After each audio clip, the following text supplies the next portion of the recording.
BNP চেয়ারপারসনের উপদেষ্টা হাবিবুর রহমানের বক্তব্যটি খেয়াল করেছেন। তিনি নিজে যেটা বলছেন যে এর আগেও তিনি এই বক্তব্য দিয়েছেন। কি ভয়ঙ্কর কথা! হাবিবুর রহমান কি বলছেন আমরা একটু বোঝার চেষ্টা করি। তিনি বলছেন যে নৌকা এবং ধানের শিশির একই বিষ, এ ধরনের স্লোগান যদি কেউ দেয় তাহলে তার জিহ্বা কেটে ফেলতে হবে এবং সেটা কালো কুত্তা দিয়ে খাওয়াতে হবে, এবং তিনি দায়িত্ব নিচ্ছেন যে এজন্য যদি মামলা হয় তাহলে সে মামলা তার বিরুদ্ধে হবে।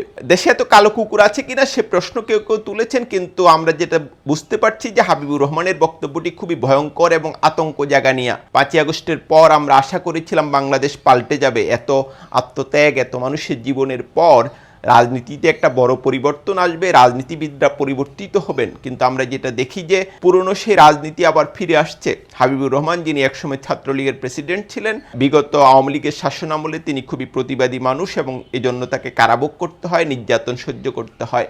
সে হাবিবুর রহমানের মতো একজন মানুষ যখন এখন বলছেন যে একটা মত প্রকাশের জন্য মানুষের জিহ্বা কেটে ফেলতে হবে, তাহলে সেটা কি পরিমাণ একটা ভয়ঙ্কর কথা। এবং এটা সুস্পষ্টভাবে পেশিবাদের একটা প্রতিধ্বনি। এই পেশিবাদের বিরুদ্ধেই মূলত জুলাই অভ্যুত্থান এবং মানুষের যে মত প্রকাশের স্বাধীনতা, যেটা নিয়ে আসলে গণতন্ত্রের একটা প্রধান ভিত্তি, এবং যেটা আলোচনা হচ্ছে যে বাংলাদেশে ভবিষ্যৎ রাজনীতিতে মত প্রকাশের স্বাধীনতা আরও নিশ্চিত করা হবে। যখন বিএনপির পক্ষ থেকে এ ধরনের গ্যারান্টি বারবার দেওয়া হচ্ছে, তখন হাবিবুর রহমানের এই বক্তব্য নিশ্চিতভাবেই খুবই, যেটা আমি এরই মধ্যে উল্লেখ করেছি, খুবই আতঙ্ক জায়গা নিয়ে বিএনপির উচিত অনতিবিলম্বে হাবিবুর রহমানের বিরুদ্ধে ব্যবস্থা নেওয়া এবং এ ব্যাপারে বিএনপির অবস্থান কি সেটা স্পষ্ট করা। নতুন বাংলাদেশে এ ধরনের বক্তব্য একেবারেই অগ্রহণযোগ্য।